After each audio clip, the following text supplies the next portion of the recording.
It's my pleasure to meet today Neta, Oren, and Longequel for our community interview. And a short introduction to start with. Neta Oren is a juggler. Her juggling draws from Kung Fu. She's a laureate of the SACD Juggling Creation Author for 2019.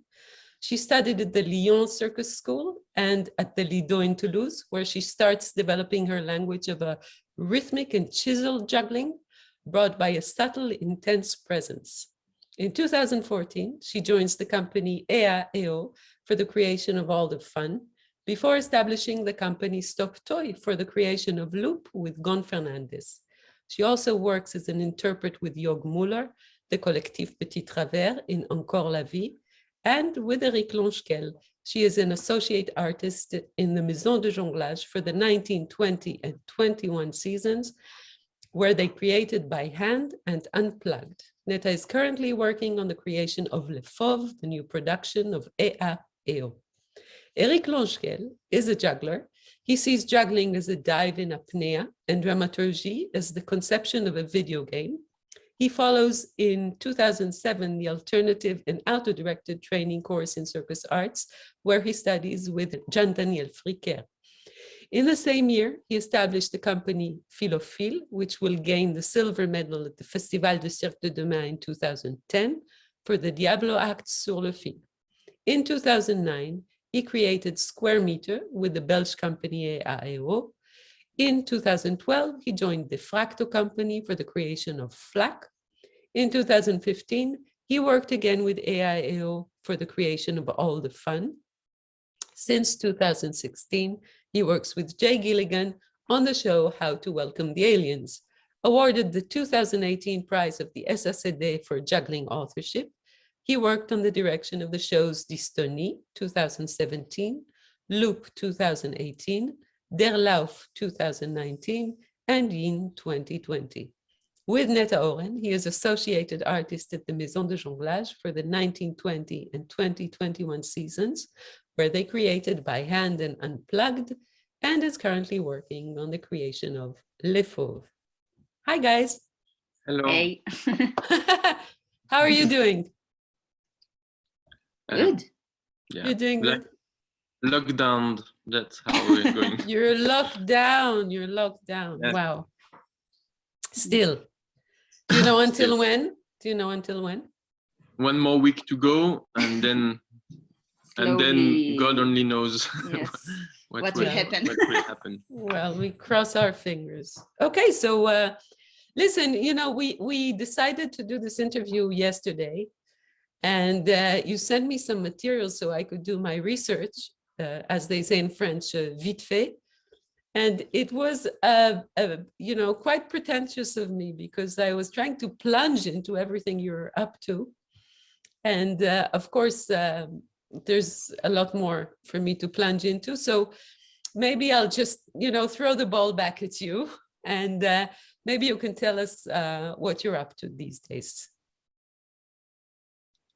What? That. Go for it. Okay. So we're up to what we just did a premiere 1 month ago. So a very weird experience because theater were closed, and they were only open for professionals to see the premiere. So Okay. that was kind of yeah, something I guess that one has to try in their life to perform in front of professionals. But despite that, it was very, let's say, emotional to come back on stage and having the premiere feeling. And in the end, the audience, albeit professional, was really warm and enthusiastic. So Oh, that's great. where that's what we are up to the last month. Where was it?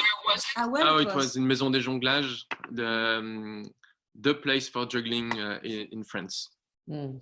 And it was part of the Associate Artist Project. It was one of the big bits of this project that was, of course, postponed, cancelled, and everything because of the COVID. So it was very intense that it happened. And it also there was this new lockdown, the new rules like 2 weeks before, and we thought it was going to get like totally cancelled, and then it was not. So it was really like this emotionally. It was hard to rehearse, like when you come Monday in residency and you have this and this to do to get ready for the premiere, but then the government says, so we're going to make new announcements tomorrow. And you think, okay, it's going to get cancelled. And the director called us actually in the residency space Monday morning. He called us and he said like, hey guys, the festival is cancelled, so everything is cancelled. And we're like, God. oh. So we lie down on the floor. We lie down, we didn't do anything. One day straight. And then he called us again and said, okay, there is new rules, so some professional can come and we do it anyway. So it's going to be uncancelled. So that's what we were up to this year. Some very how to handle, I guess, like with everybody, you know, how to handle change of cancel, not cancel, change of plan, schedule. So yeah, and now what are we up to? We are preparing a room for our future baby. And trying to fit, the work. Mazel tov. And we're trying to fit the professional chaos, the new schedule, constantly changing in the middle of that. Yeah. Amazing. So is this baby room, is it going to be with juggling balls hanging from the ceiling or? No, I think we haven't talked about it yet, but I think we're going to try to separate family and work. Good luck with that. How are you planning? Do you have a plan for that? Well, the plan is we're working together also on a big project called Le Fauve. I think you said it in there. And it's going to be a big project in a tent, in a circus tent. So we're going to change our lifestyle like totally and buy a caravan and all, you know, all stuff. So that's the perfect plan to separate your family life from your perfect. Yeah. You're working together on the same show. You're having a baby just before this show is going to go on the road, and you're buying a caravan. Perfect plan. Yeah.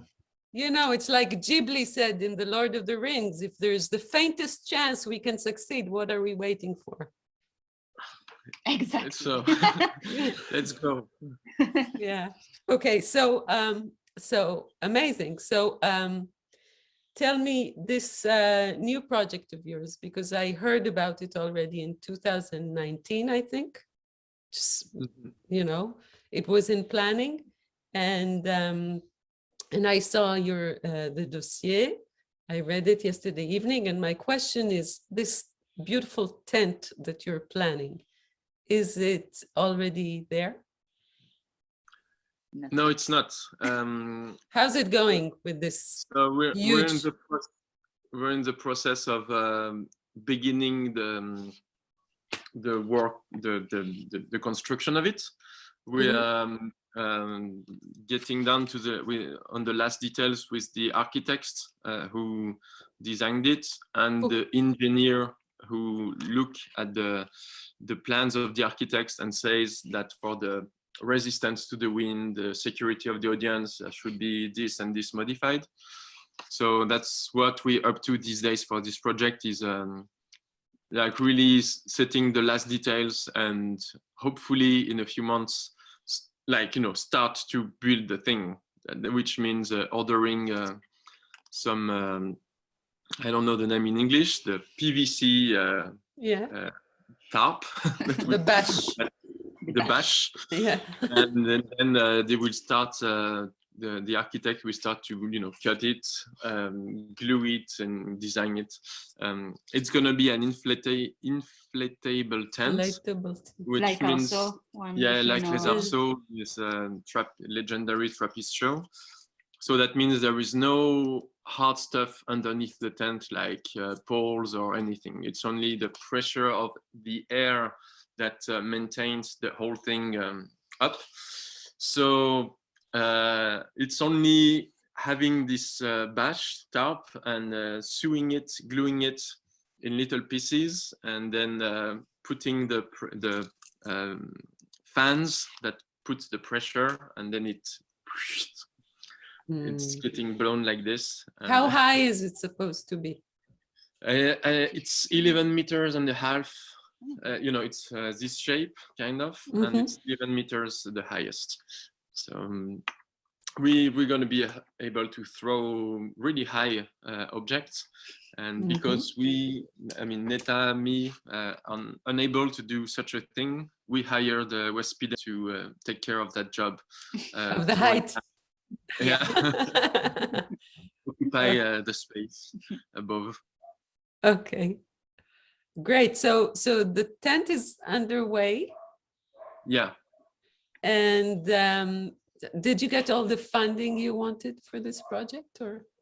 Yeah, no, almost. No, because I remember there was this huge budget. I'm not going to name the number that I remember very well, but I'm not going to. And so, but it is a very ambitious project, is it not?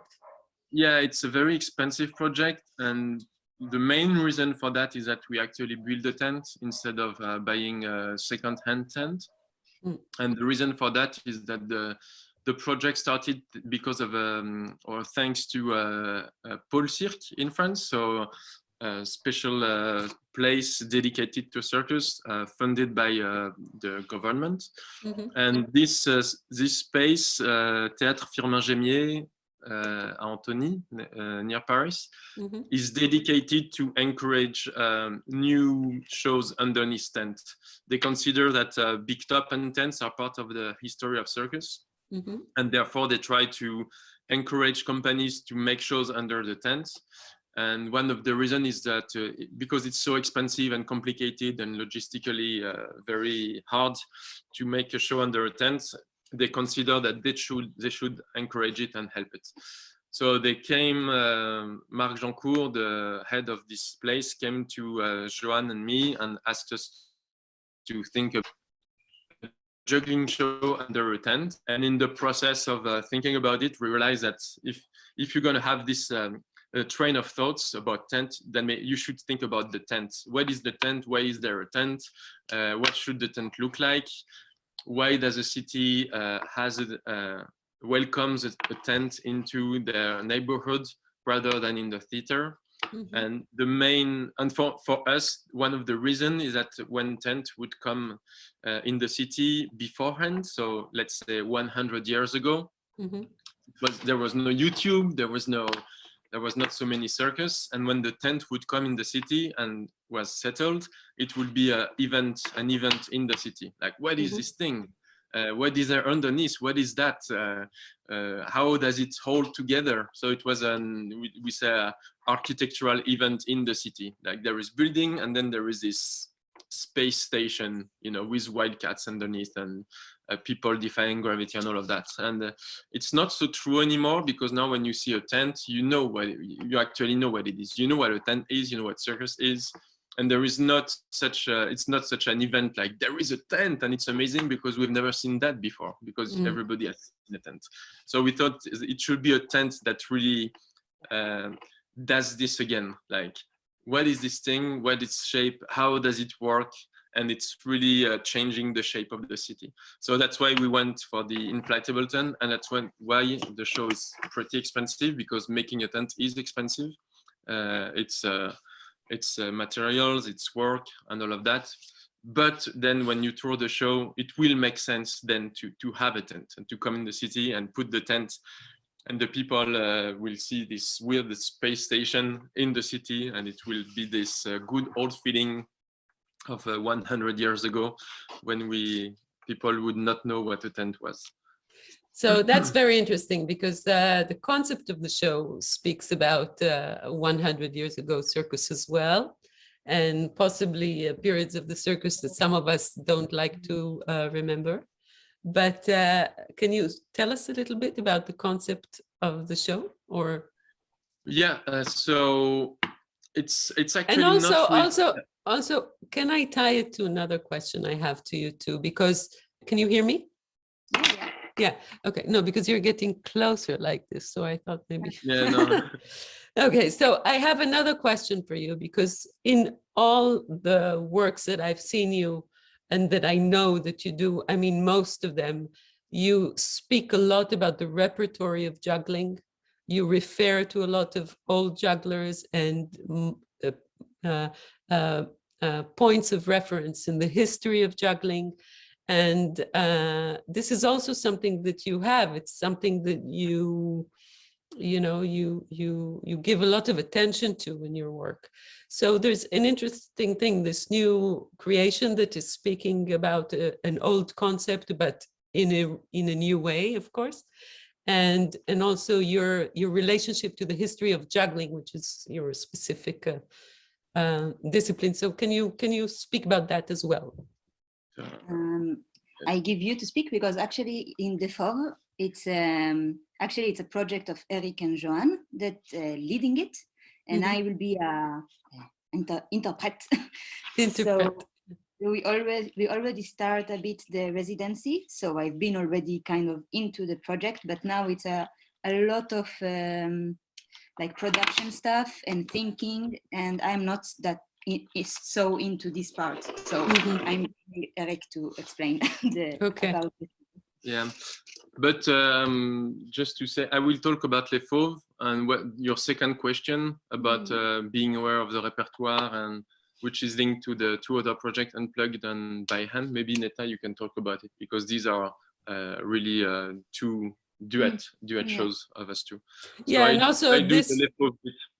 Yeah, and also the question about the repertory and the history of juggling relates also to your inspirations, because you use a lot of artistic inspirations in your work, in your dossier. You can, so you do a lot of research about things that you work on. So I'm really interested about that in your creative process. So about Les Fauves, it's actually not true that it will be speaking about the old circus and the repertoire, and so I think it's really important. We are aware as artists, as circus artists, we are aware of what has been done, and that we have this knowledge and curiosity as well. Like, I was not aware of what old circus would look like before starting Les Fauves project, but when we got into it, I was saying, oh, so how was the tent before? And I looked at Ringling Brass, Barnum and Bailey's, and all these old classical thing. We met Hans Walter Müller, who is the guy who made the tent for Les Arceaux, the first inflatable tent. So, we get curious about what was done and what have people before us done, and in the case of Les Fauves, we also get super excited with what the menagerie was, these weird zoos showing quite despicable thing. Let's just put it and say it out loud. Wild animals in captivity and people, ethnic people. And yeah.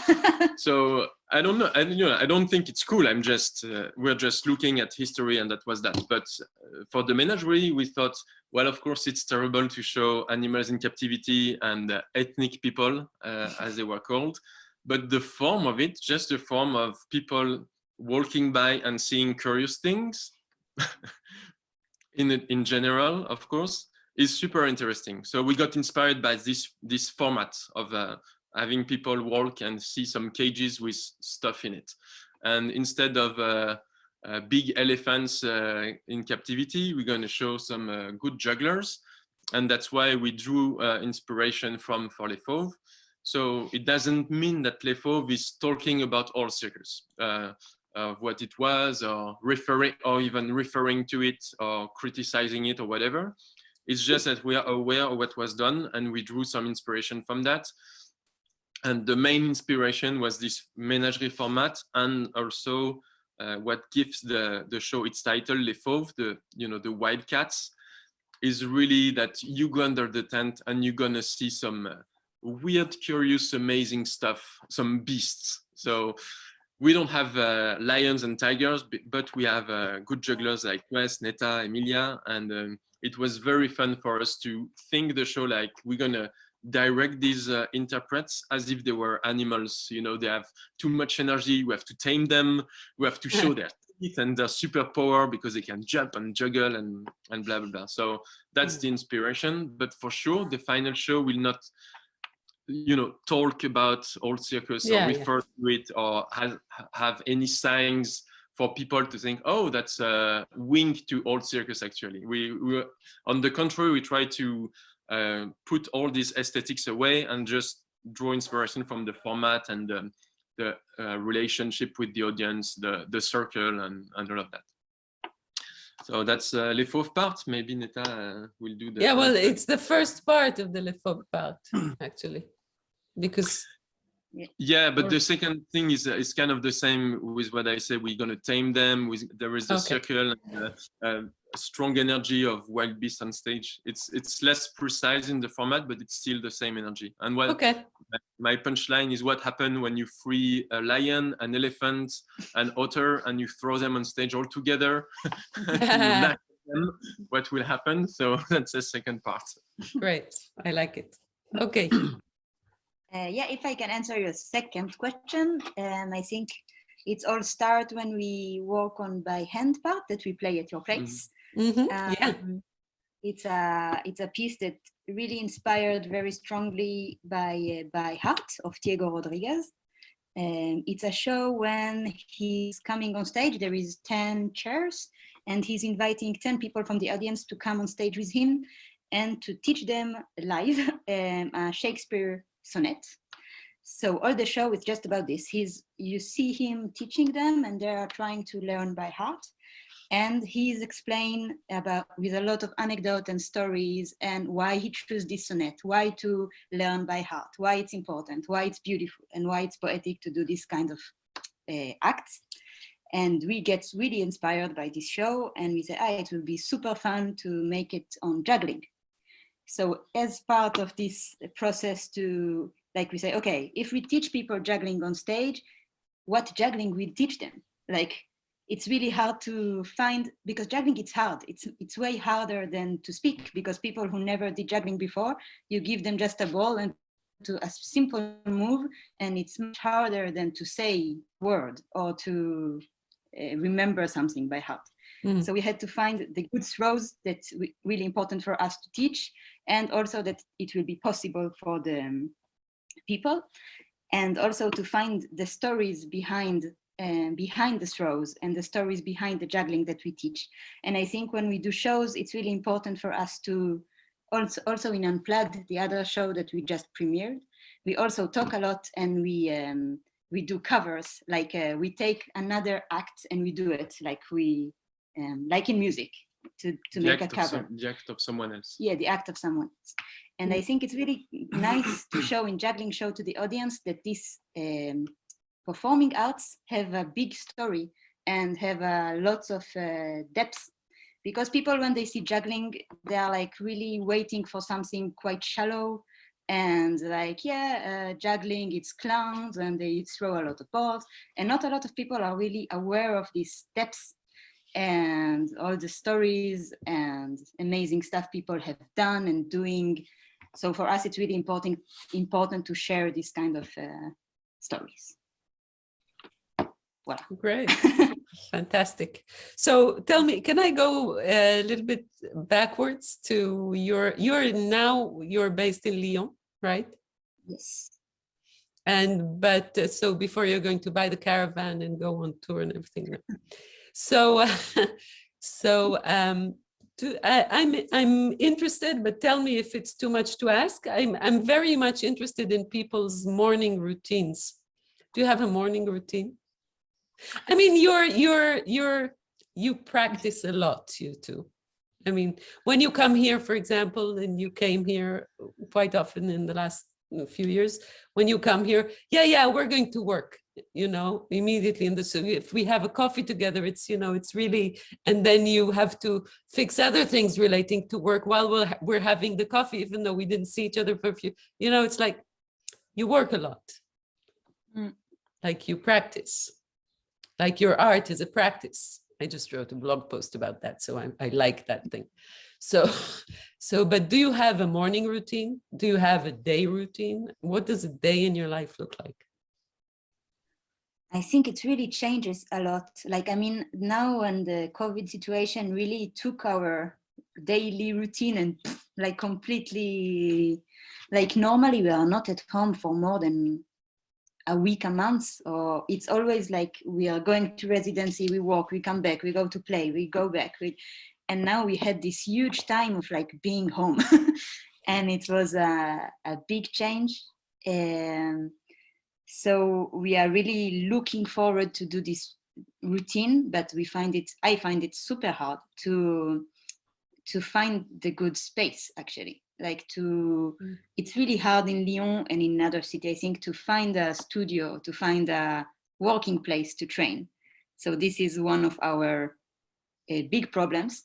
In the first lockdown, we talked with our neighbors downstairs, because actually we were in the second floor and the ceiling is very thin. So the people underneath us, they hear everything.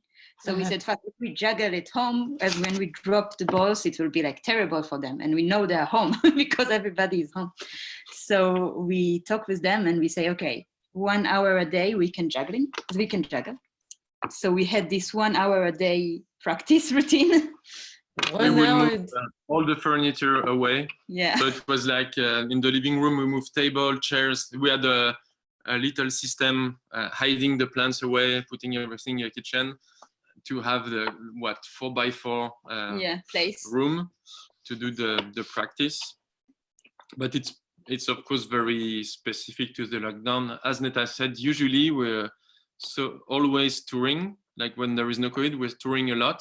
So when we come home, we don't have so much this urge to train and go practice the morning routine, because we've been in residency last week and we will be in residency next week, so it's okay.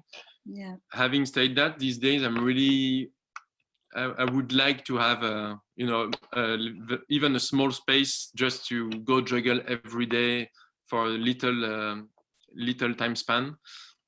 Because I'm trying, or we're trying as well, to keep the relationship with juggling alive, because we've been practicing for long, so it's not so fresh and intense as it used to be. We have to take care of this relationship, and one of the way would be to practice juggling like yoga. You get up and you warm up, and then you do your half hour of throws just to have this nice feeling. But there is a really practical problem with it, is like you have to find a space to perform in.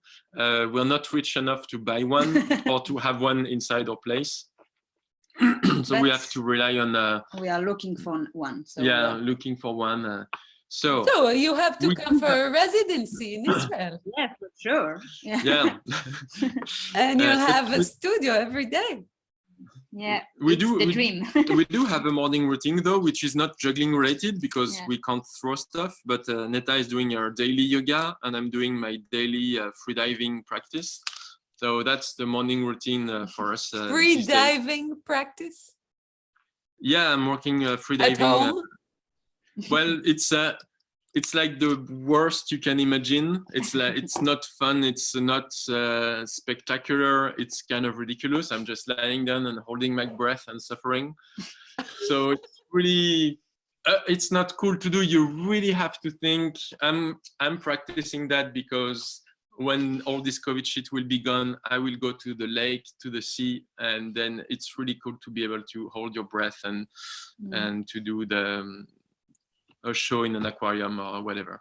So, but it's really, you have to trick your mind. It's not as fun as juggling, where you move, and when you're done, your body is happy because you've been moving shoulders and all that. Maybe one day we will have a small space to practice in, and we can have this morning routine. But then the COVID situation will end, and we will be back maybe in this touring with the baby. And I don't think at home we will be like, oh, I'm gonna do 1 hour of juggling today. So we'll see how it will change. So long story short, it's a fight to train. It's really it depends on the cities. We miss Brussels a lot. There was Espace Catastrophe there when it was really cheap and easy to hire a space to train. It was the greatest thing, and we don't have that in Lyon. There is no such space. In Brussels, it was really, there was a little schedule, and you could say, I'm gonna book these 2 hours, and it was super cheap and super nice, good vibes, other jugglers training, and you do your 2 hours of training.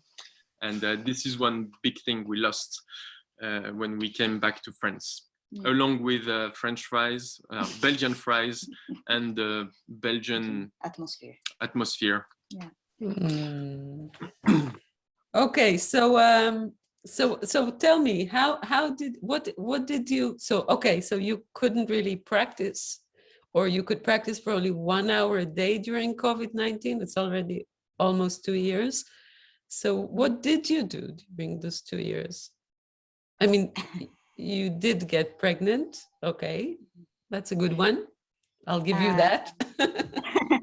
We did a lot of, when we did by hand, it was a lot of research, and we did a lot of writing. So we find a way to work by writing the show on paper and train it. It was a very small show, so we can do it in our place. I continue to do Kung Fu because my club was like still on. And after the first lockdown, I go to my teacher and I said like, oh, please, because they keep just the evening classes, say, oh, can I have the key so we can train there in the mornings? And he was super nice, said like, yeah, you can come, and he gave me the key. Amazing. So then we have this morning routine, and actually we built kind of the whole show Unplugged was created in this Kung Fu club. Wow. So a nice moment.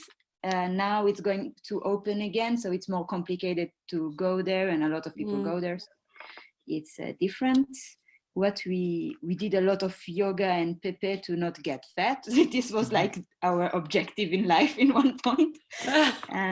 During lockdown. Yeah, we go running. What we did, we play piano. We do a lot of things to pass the time. And try to keep our bodies in shape for when the theater open, which was not an easy thing. Like especially, I'm way older than Neta, and so is my body. So I feel this last year I've been injured a lot, and I feel that lack of practice and being in the rhythm of performing and has had impact on my body. So yeah, that's what we did. Neta did some drawings that we use, that we hope we can use for the show Les Fauves, or display them in the menagerie and all of that.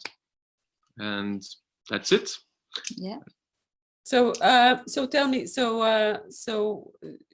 you do, Neta, you draw. What else do you do apart for juggling? You draw artistically, I mean, in terms of personal expression. Yeah. Just a question that came. I do a lot of stuff, but I try to keep them as like, I draw because I like it, but I'm not pretentious enough to say I'm draw. Like I never learned to draw. I draw just because I like it.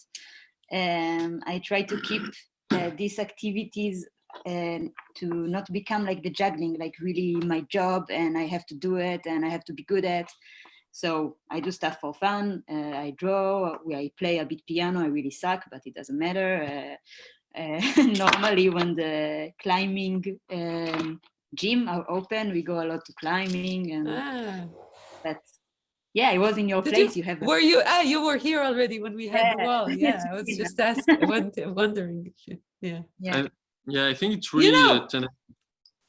You have everything you need here. Basically, there's the hot tub. You can do your apnea every morning. Now there is also a sauna. There's the climbing wall. I mean, there's absolutely everything you need. The caravan is renovated. It's a caravan. It's renovated. It doesn't move, but it's by the studio. You know, just saying. Yeah, I follow in Facebook the development of your place. I'm like, we should come. We should come. Absolutely, absolutely, absolutely. So, Okay, so tell us a little bit about Unplugged, because you just premiered it a month ago in front of professionals. Mm. And but what is it? It all started when we saw the concert of Nirvana in MTV Unplugged. I don't know if you know it. Yeah. MTV did this program. They invite these big bands like Nirvana and Eric Clapton and I don't remember other The Cranberries. The Cranberries, and they ask them like to play unplugged. So it's a really small stage, and they playing just acoustics. And for us, it was like we really like this format of like very close to the audience, very intimate, very simple. And this normally huge production, they go with lights and the electric guitar and a lot of people. And then you see them in a small space and talking to the audience like very day to day. And we really like this format. And we say, how can we do it with juggling? To take the show that normally we do with lights and electronic music and to make something super simple, super intimate, and that really puts the headlights on the juggling himself, like to strip down every effect, like the light and the mise en scène, the dramaturgy, and just put the juggling in the center. So this was our point de départ, like starting point. And it's, I think it's also another attempt in the big history of juggling. Like since I think the 80s, you know, circus has this history of not feeling legitimate as an art form. It used to be entertainment and cabaret, and there was this struggle in the 80s to bring circus to the same level as dance and theater. And there was always this, there was a lot this feeling of, it's not only circus, it's also mixed with theater, which is the premise of Nouveau Cirque. We don't do only circus, we mix circus with something else.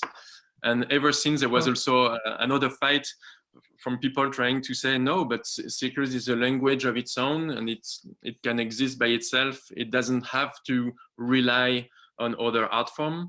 And for me, as a juggler, the team who taught me that was the Pipots, so Maxime Comaro, Villevagan at that time make some juggling videos, and their premise was really that juggling can stand on its own. It doesn't need to have a dramaturgy. It doesn't need to bring in its language other stuff. And Unplugged is just another attempt in this direction. Like we can really bring the juggling choreography with nothing else, and we can perform them, and people will enjoy it because juggling as a language is good enough. It doesn't need dramaturgy. It doesn't need all of that. And we're not saying it should not have dramaturgy. It should not be mixed with theater because it's fun to do and all that. But for this show, we were like really, of course it's possible to play with light and all that, but it's also possible to not play with all these. So it's just another step in this direction for me, that we are trying to show juggling as a standalone language. And I, like with modesty, I think we succeed. It was really cool when we performed last month. It was really nice to play, but it was really hard to do because it's very simple concept, but I found that simple concepts are the most difficult to make. And so we go to the studio, and our objective was to make two new routines of juggling. And because they have to be like standalone routine, not coming from we have no costume, like we just have normal clothes, and we just do this routine. Your preferred clothes, though. Yes, exactly. Exactly. Our preferred clothes, and we just have to do this routine, and it will need to be enough.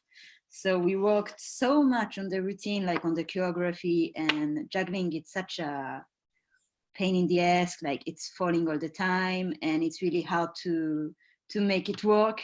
So it was really hard to make this show. But in the end, it's really a fun to play show because it's super intimate. We can speak to the audience like we really have this connection of we are all here together just watching this. There is no barrier, like Fourth wall. Yeah, fourth wall. And we have a drummer, like acoustic drummer, to play with us. And yeah, it's a really simple, nice show to play. Simple in terms of the show, but not simple to compose for you. Yeah. Yeah. Exactly. Because it's not only you, there are other jugglers on stage as well. Yeah. One of the ideas we have, like in the Nirvana of the show of Nirvana in MTV Unplugged, they bring some guests. It's the Meat Puppets. It's another music group, and it's a music group that is really not known in these days. And the Nirvana invite them because they really like them, and they invite them on stage to play with them. And we say, this is so cool that we can invite jugglers we like to share with us the stage. And I really like this concept of a show that it's not fixed. So we have the routines, but they can always adapt. Like if we have a new routine, we can put it in. If we have an old routine that we really want to do, we can put it in. And for the show we did in La Maison de Jonglage, we invited our good friends, the Belgic team from AIO, Bram Sander and Urban. And we asked them specially to make their show that they did together, Bram and Sander, in what year? I think 10 years ago. Yeah, they stopped the show 10 years ago, and I guess they made it 15 years ago. It was really nice to unbury this old routine, and it was nice that Unplugged was a space for this special old stuff. Yes, the show doesn't run anymore, but the routine still exists. They can still do it, and it's still worth seeing. So here is a space for this kind of routine to come back and to be seen by the audience. It's like when Radiohead plays Creep now, and it was composed 30 years ago, and the song is super naive and all that, but I'm always super happy that to see them performing it again, that they're aware of their history as a band, that what they did is still worth it. And I think we should, as jugglers, have the same relationship to the past routine that we made. They're still worth thing. And a good example of that is the Jörg Müller tube routine, when he juggles hanging tube. He created 30 years ago, I think. He still performs it, and the way he performed it has evolved through time, but the work is still there. It's still visible and still shown. So and I think it's amazing that the juggling routine don't die too much. So we have a space that's called Unplugged for old routine. So Michael Motion, if you're looking at us and you want to perform with us with your 2-stick routine, which is my favorite one, you're so welcome. And if we go to Israel, Orit, if you're watching this, yeah. you can come. Absolutely. I just wanted to say that this sounds like a perfect show for the studio, and intimate and everything you want. There are lots of jugglers you can invite. We can do 5 representations if you want, no problem. Yeah. And have the same audience come to all of them. That would be fun. So yeah, that's a good project for the future. So I wanted to ask you about if there's anything you want to say about juggling, because since I know you, you have a lot to say about juggling in general. Always. It changes through the years, but always you have something to say. So is there anything on your mind right now that you want to say to, jugglers that just start, or I don't know, or jugglers in Israel, I don't know, juggling in times of war or whatever, find your context, but is there anything you want to say outside of your creations, because they're so full of things you're saying anyway? I can say what we make short what we wrote for the Maison des Jonglages 2 years ago. These days, everybody in juggling is looking for new weird stuff and trying to understand juggling as a language and make some unusual shows with it, and try to deform the language as much as we can to understand how it works and what we can do with it and what it can say that we cannot say with the other medium. And I think it's great. Having said that, I think we should always have this connection to the most simple power of juggling that we all related to when we started. Like when someone does a trick and lands the trick, like the hand catches the ball under the leg and it doesn't drop and it's a finale. I try to always keep in mind this simple pleasure, and I think we should not lose the connection with that whenever we're doing some political, choreographical, weirdest show with only one rock and one banana that we manipulate around in a very weird light. I think this is great that everybody is trying to do this. I try to do this as well as a juggler, and I try to be interested in all of that. But we should never, lose this connection that when you go see kids in the street and you do 7-up pirouette and catch all of it, like they go, whoa, that's cool. And sometimes I look some artists who perform at the red light from mainly in South America, in Chile. They're fucking beasts. They're so good. And I like it so much when they do some very, very simple, simple, conceptually simple trick. Like I'm gonna kick this club, throw this club backwards, kick it with my foot and catch it balanced on my feet. It's really such a primitive feeling that, oh, this club was going to fall on the floor, but it didn't. It didn't. And we should always, I think, have this naive, we should not lose this naive relationship with juggling. We should not get too arrogant to this very natural feeling. I watched bouncing in Paris recently, all the juggling ball, bouncing ball video made by Jean-François Valentin and Vincent Bruel. And at one point there is Alex Santin, a bouncing juggler of these days, and he's doing some 5-ball tricks, bouncing tricks, and it's filmed like that, and you can see children gathering, like they all block the camera. It's so fun to see, and he's just doing this bouncing, and it's really, you can see the simple pleasure of the bouncing balls going all the way and being caught by Alex. And I really thought that we should not lose this feeling, even when I'm performing with weird stuff, dark death related show or whatever. Like juggling is still connected to this, even if it's hidden. Yeah, that's my statement. Yeah.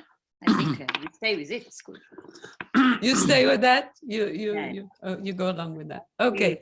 So I want to ask something else, Eric. You know, this apnea kind of this whole story with juggling underwater.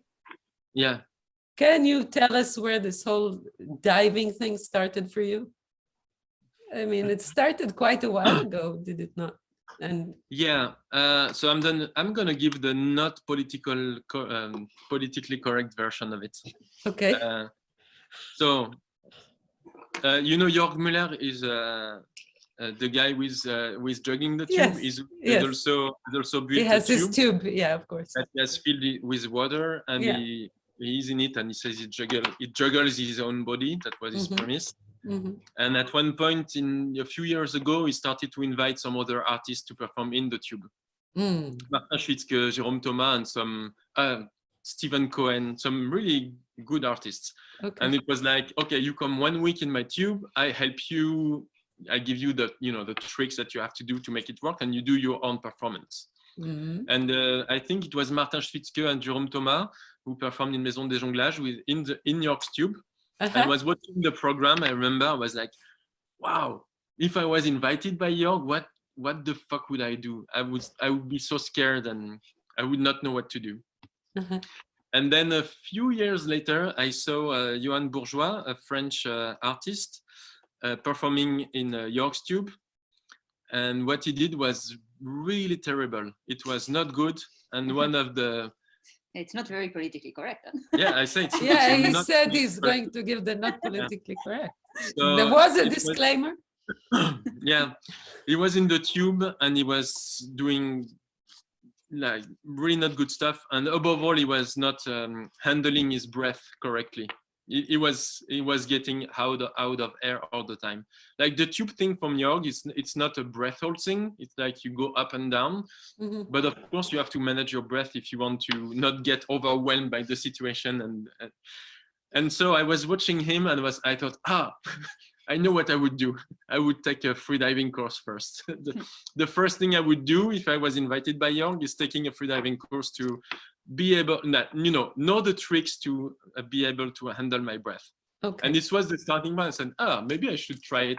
And it would be so fun to do a 3-minute act with juggling floating object and not going up. And it would be so fun to put the breath hold aspect as a thing in the show, like to perform underwater and have this double thing of juggling, but also holding my breath. And it was very strongly related to circus, like the simple, the fight against natural forces, not only gravity, but also the need for air. And it started in my mind to go like this. And then I started freediving just for fun. And it took a few years, but now I have my aquarium. I'm going to perform in it. Hopefully in August, Jörg Müller will come help me to work on it. And I'm working my breath hold to be able to handle my breath. And yeah, Johan Bourgeois, if you see this, if I fail, you will be able to make fun of me. That's nice. So how's it going with your training? Are you happy with your progress? Yeah, but I miss the water. We don't have pools now. All the pools are closed. It's hard to. You can always train in lakes. You don't have a bath at home, no. You cannot train alone. You cannot train alone. It's forbidden in breath hold. And you should have someone. I don't want to sit in the toilet and watch That's a problem. That's a very big problem. Yeah, you have a lot of practice training problems. You don't have a space. If you have a bath, your partner doesn't want to sit on the toilet. It's yeah. It's tough life. Training really. is hard. It's not easy when you're training, but I think when you're training trapeze, swinging trapeze, it's the same. It's super hard to train. You have to have a space and someone to hold the rope for you to the security. It's really not easy. It's training is not an easy thing in circus, and I guess in dance as well, and in climbing as well. It's hard to train when everything is locked. I guess you're gonna do the muscle thing, all the fingers, but after a while you're like, yeah. So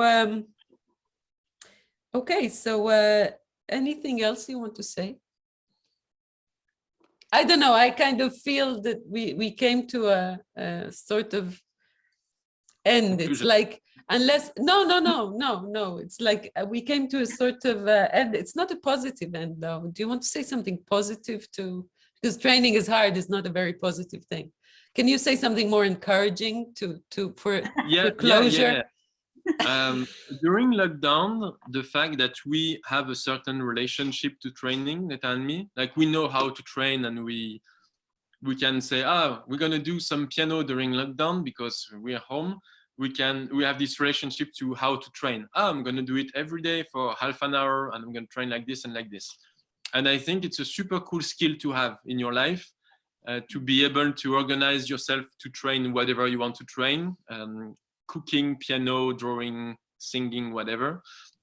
In these days of pandemics, it's really nice to know how to train and to say, so I'm gonna do this for 2 months and I'm gonna organize my training like this and like that. And I think we learned this skill through juggling, because when we were young, we had to learn how to train our juggling. And I think now we have this relationship to training that Neta has when she starts training yoga or drawing, and it's really a good skill to have. I think it's really nice to be able to do that, to be able to know organize. how to organize training. Do you have any Yeah. tips for that? Yeah, I should write a book about it. I don't know. Do you want to? Okay. Yeah, I have a good tip for that. You should keep it fun, and because sometimes you're so into your thing, you want to progress in flexibility, for example, and you bang your head against the wall. So there are tricks in sports. They have a very specific way to organize training, which is a warm up, main training, and cool down. And this, I think, this curve is really good, and especially the cool down moment that we tend to forget is really good to leave your training with a not too awful feeling. Like for jugglers, maybe it's not good to end the training with a failing 9-ball flash 20 times in a row. But it's good to do some 5-up pirouette that I can't do, but Ori Ross, who is looking at us, can. Just some easy tricks for him to put the body, finish the body in a good feeling and good memory in your head, and then next day you want to come back because it was cool. So that's the thing I'm trying to apply personally. Perfect. Neta, a tip for training? Because you practice a lot. You're a hard trainer. I know you. So you should give us. But it's really hard for me to say it right now because I feel like all this pregnancy stuff is completely changed my set of mind. And it's really hard for me to train these days. So I'm trying to find a good tips. I'm a very hard trainer, but I'm very picky trainer. So I have to have my space, I have to have my music, I have to have my goals, I have to have my organized. So I always like juggling. I like to train juggling for training, but I always like to train for something, like to create something. So for now, when we work on a show, it's really easy for me to find the motivation to train and to find what to train, because I know, for this show, I want to do this. So it's really hard for me to find just a training for the sake of training. No, but that's a very good tip, to find a reason to train. So to have something to train for, that's a very good tip. I think jugglers are really different in this kind of stuff. I think a lot of jugglers are just really enjoying the juggling, like the feeling of it. And some jugglers are more like me, who are really enjoying the writing of juggling, like to think, oh, I want to write this kind of juggling, so I have to find more of this, and what is going together is good. So I think every juggler is really different in the way of training, and everybody have to find his own methods to train. I have another question that I thought about already yesterday, and I want to ask you because I forgot. Now that you spoke, you reminded me. So you do a lot of compositions in juggling, right? Yeah. You compose a lot. Yeah. You compose a lot, but you improvise too? No. No? Eric? I do improvise to find some stuff, but then on stage I like it better when it's written. But I sometimes do improvise on stage, but generally it's a failure. It's like I was not able to write this thing, or I was not able to find the good feeling of improvisation and take it away from the improvisation and put it in the composition. It's always this thing, when you improvise you have good vibes, but you're fragile and you don't know exactly what to do. So the golden nugget is being able to understand why you have this good feeling, and when it looks good when you improvise, and keep this good feeling and put it in a nicely composed thing with ups and downs and breaks. But it's fucking hard, and sometimes I really personally, like in the Alien show, for example, I have a one ball routine, and I was not able to write it. I was not able to write something that I could reproduce every time, and at the same time have good quality that I do have when I improvise. So my compromise is that I do improvise and that I have some little bits that are written, but I consider it as a failure. I wish it was like a failure both in improviser and both in and I was improvising able it. to take the good aspects of improvisation and, you know, put them in the composition. Yeah, I tried a lot. Like in Lido, we have a lot of exercise of improvisation. It's really based on improvisation, all the kind of stuff I did. But it was really not, for me, it's not, I don't find my pleasure in it. For me, it's like I write a thing and I really like to train it 100 times until I find this liberty inside this written thing. Yeah, this is my fetish thing. But I really understand people who do differently, and I respect improvisation. It's really nice. So you are composers, both of you, then, if I understand correctly. Yeah, I think it's pretty true. Yeah. For me, improvisation is super handy to research, to rehearse, to find stuff, to have fun. Like I'm different from Neta in this aspect, but when it's making a show, I like better to compose. There are a few exceptions. Like sometimes you really find some scenes and sequence where you think, oh, this will be better improvised than written for sure. But it's not like it's not so common. I have a few examples from my own shows. In FLAC, we do have a improvised opening scene. Like it's really frame improvisation. You know, there are rules and it's not whatever we want, but within these rules, it's better to improvise. Like writing it to have the same quality would have taken 10 years. So of course it's better to improvise, but it's not so common. Like most of the time when I improvise is because I was unable to write properly because I'm not good at composing. Neta is pretty good at composing. And for me, it's really difficult. It's really difficult to have the memory of what I was doing and be able to reproduce it, to then modify it to make it better and better. So I have a question. So let's say if you research and you improvise for research, which you said that's sometimes how do you make the passage from that to composition when composition is really hard? I mean, what does the passage look like? What's the way? Do you have is there a one answer or many?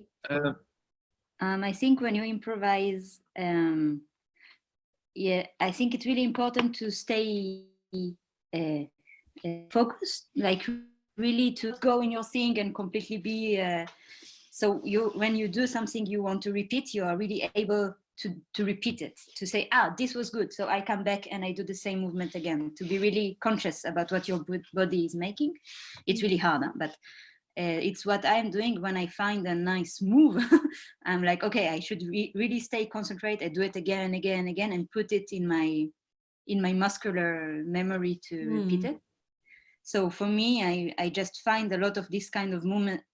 Actually, when we work together, we mostly go out with a theme, like not like a juggling technical theme. Like, okay, we're going to find a juggling when we do this all the time.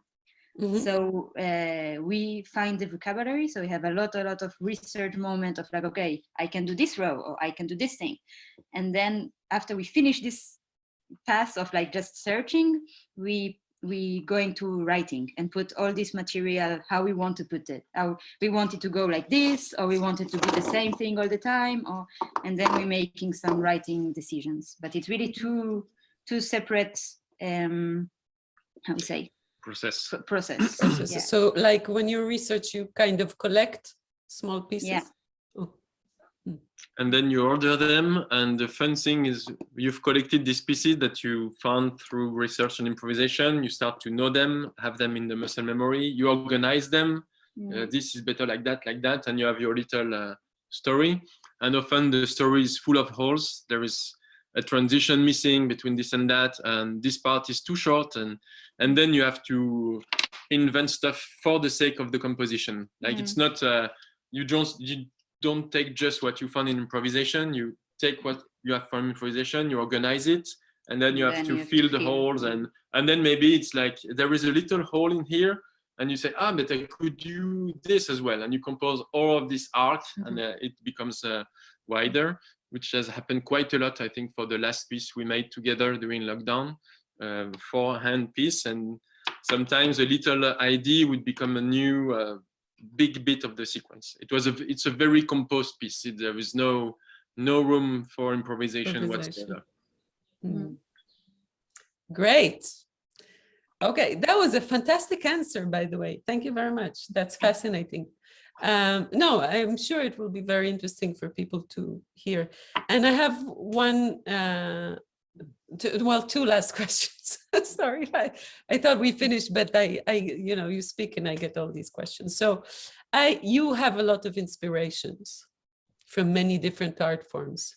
Can you say something, each of you, about your greatest inspirations in general? Ooh. Choose like 3 main ones. Don't go through all the 10,000s that you have. I know you do. So just. So number one, yeah, Diego Rodriguez. I think we do agree. So the guy who wrote and performs by heart the piece where he teaches this Shakespeare thing, for us too, as a big inspiration, and obviously for by hand, because by hand is about this piece, but also for other piece, for the way the sheer simplicity of how he just shares what he loves with the audience, and the way he just invites us in his world in the most simple way was for me super inspiring. The honesty, and also the fact, which is my personal motto, and when you come on stage, you share your love for something, and it's what you give the audience, is that you love something and you're going to share it with them. Jonathan Lardillier, a French juggler, told me this a few years ago, and I didn't understand what he meant. Now I do. And I think the worst thing is when you come on stage and you share your love for yourself with the audience, which is the classical trap. When you try to be so cool and fun and nice with the audience, you're just promoting your ego, and then you come on stage and you share your love with yourself, which is not cool. Yeah, I think because Kurt Cobain was another inspiration of us, because Unplugged. So one thing he says, like a quote he said, is, "I'd rather be dead than cool." Yeah. And this was I read that in your dossier. motto for creating. And Diego Rodriguez is not cool. He doesn't come sharing how much he is cool, and he loves himself. He loves Shakespeare, he loves George Steiner, he loves this poem, and he just like, can you see this poem? I'm gonna teach you how to love it. I'm gonna show you how much I love it. And he invents a lot of process. Come on stage, I will teach it to you. So number one, improvisation, Diego Rodriguez. Inspiration. Okay, great. For me, number two, it would be David Lynch. But I would not say I'm inspired by him. I wish I was able to be inspired by him, but I can't. I just watch what he does, and like, I wish I could do that. What I like is how there is some everyday life moments that become surreal, which is something I adore in creation in general. When it's super, when two worlds meet, the concrete, super down-to-earth world meets the spiritual out-of-space world, and they are able to communicate, which is also the obsession of Van Kim from Monad Company. For me, it's super, super good. I like it so much when there is this ambiguity of spiritual, magical, weird, incomprehensible versus practical, concrete, down-to-earth moment. And I love that in David Lynch movies, there is this all the time. Like, they're drinking coffee and all of a sudden he finds the exact way to show the surrealism of the moment. I really wish maybe in 10 years I'm able to do this kind of thing in my juggling. But for now, yeah, I just admire the work. When I think about now what inspires me, it's not like a person, but because I do a lot of Kung Fu, I really inspired by the movement of like the quality of movements, because we're learning this Kuen. It's like the choreography of Kung Fu. Mhm. And I really like the precision. It's super precise, super with like every move you cannot like, it would look random, but for them it's really like you do this, but actually you grab the hand of somebody here. So every move have a meaning and have a purpose. And I think in juggling, for me, it's really, when I do a movement, I'm trying not to move for nothing, but I'm trying to move for a purpose. Yeah. So this will really inspire me this now. But I don't think of Perfect. any. We're really inspired by Hofe Schechter as well. Yeah, I Inspired. love his I work. love what he does, but it's not inspiring me yet at the Yeah. same let's say level of abstraction as David Lynch. Mm. Yeah, but yeah, definitely. Yeah, I love what he does. So. Okay, so we consider that the third one. What? This is the third one, Yeah. yeah? Or do Yeah, you want? yeah. So I one last question before we finish. So are there any books you can recommend to people? I mean, the book that you would offer to, you know, the one book that you would like to give anyone as a present. Yes, I have. Yes. It's a very short play, and it's called the Novecento 1000. It's no, the original title is Novecento un monologo. Pianist. No, this is the French translation, and I think in English it's the pianist, the guy who would play above the ocean. Okay. So Novecento is the actual title in Italian. It's from Alessandro Barrico. Yeah. Okay. And it's a story about a boy who born on a ship. Mm-hmm. So he was born on a ship, and because he don't have any papers, he cannot go on the land. He always on this ship going to United States and back. And he started to play the piano, but he never hear somebody play the piano. So he invent his own piano playing. And it's a story about this guy and how, like, I don't want to spoil the story, but it's a really, really beautiful, touching. It's very poetic. Yeah, it's amazing. So I will recommend, like, warmly recommend this. What else?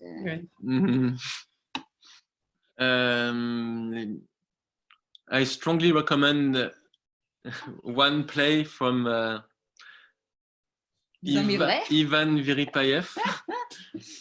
It's not known. I didn't know him 6 months ago. We saw a play. He wrote a play. We saw the play, and it's the play is about drunk people meeting in the street and talking about life and religion and philosophy and death, and it's super fun because they are drunk. So they it's half bullshit, half super inspired all the time. And I really like the way it's written, and I especially love a very short monologue of one guy complaining why is art so negative. It's like always people crying and these fucking Wim Wenders, these bullshit movies. Not Wim Wenders, it's the other one. Lars von Trier, sorry, not Wim Wenders. Lars von Trier, absolutely. Lars von Trier with bullshit movies with dead people and all that. How are we supposed to get out of the shit we're in if we are constantly pouring shit above ourselves? And this whole monologue really kind of explained my feeling, because I noticed that it's been 5 years now that I can't watch series with too much drama and people crying, and I can't watch series about war. I can't watch Chernobyl about climate ecological disaster, because I'm like, I do have this in the news. I don't need to digest it in a series. I don't need all these. I need And in Novecento, I need the story of this pianist above the ocean relating to life with his music. This is what I need for the hardcore thing. It's okay. I just, I just have to go outside and I see it's like climate change, women being raped in the streets. Yeah, wars. I have wars. this. Yeah. I don't have to. People being beaten. It's not that I don't have to. That I can't. I literally cannot rewatch it, and it has happened a lot in the last year that we start a series, and it starts to be gloomy, and we're like, no. I just can't take it. It's the same thing again that I saw in the life. So thanks Ivan Veripayev for saying that so brilliantly through the drunk character that you invented. So it's called Les Enivrés. Les Enivrés means the drunks. I don't know how it's translated in English. Les Enivrés, Ivan Veripayev. Okay, so thank you for that. And because you said what you said, I kind of find it inevitable to ask you, since there's a war going on outside here and we're doing this interview and we're laughing about things and you're saying you can't stand anymore art that speaks about those things that we are living. So is there anything you have to say about the role of art in times like this, or? Moi, je peux dire un truc direct. Vas-y, si t'as un truc. Bah, rien. Yeah, I think it's not appropriate for me to say whatever on this war or this situation now in this interview that's gonna be watched by people. I don't have. We've been talking about juggling now for 1 hour, and we're so legitimate to do this because we spend the day thinking. Juggling, what it means, and even though we know what's going on in Israel, obviously, because Neta is from here and her family lives there, we haven't studied so much the problem or enough to come here in this interview and say, I think this about the war. And I think it's a very, very dangerous thing that we do have this tendency as artists to think that because we're artists and we are used to publicly speak or express ourselves, that as a consequence, we have smart things to say about whatever subject. So in this case, the war, the conflict in Israel, but it's also climate change. I see a lot of artists speaking about climate change and they feel very legitimate because against climate change, which is the right thing to say, but they don't really have a deep thinking about climate change, for example. And there's a good reason to this is that they've been studying, like, for example, dance for 10 years. And they have a deep thinking about dance, but not about climate change. And it's really dangerous to believe that because we're artists and it's easy for us to, to speak publicly, that it means that we have smart thing or there are things worth sharing that we have to say about such a complex problem. Like, it's not that we don't care and that I'm not reading the papers and trying to understand the whole situation, going through the Wikipedia page, but I exchange about this topic with Neta's brother, for example. He explains me what's going on and I try to read, but at no point I think it's relevant for me to share in this situation of an interview whatever it is I think I have understood of the conflict in general, but especially these but I definitely don't ask you to take any position about what is going on. I'm just using the situation to ask you if you have any view about the role of art, as like what you do create, not what you have to say about what's going on, but art for people in this kind of situation. Do you think art has a role at all or not? Or does it have a stronger role in times of war than in times of peace, or not? Or do you have a thought about it, or not at all? Or I think if Thiago Rodriguez was here. No, I mean, in Thiago's piece, there is this whole relationship of you learning stuff is a way of is some form of resistance. It's the whole 1984 thing, the burnt books and the forbidden text and all that. So I think he would say, yeah, of course, art or literature has something to, as a role to play. As for juggling, Yeah, it's a hard question. I'm not. I think juggling have, like you said, Eric, before, there is this like naive feeling that we should not forget about juggling. And I think this role is kind of important in art. Like the book I said, it's really poetic and it's very beautiful. And I think it gets stronger even if times of bad things happening. It's really hard for me to speak with somebody else. In my work, I never try to be politic on stage directly. But I think just to, I don't know, it's really hard subject to, yeah. Well, it's good. I'm leaving you with some material for thoughts. Yeah.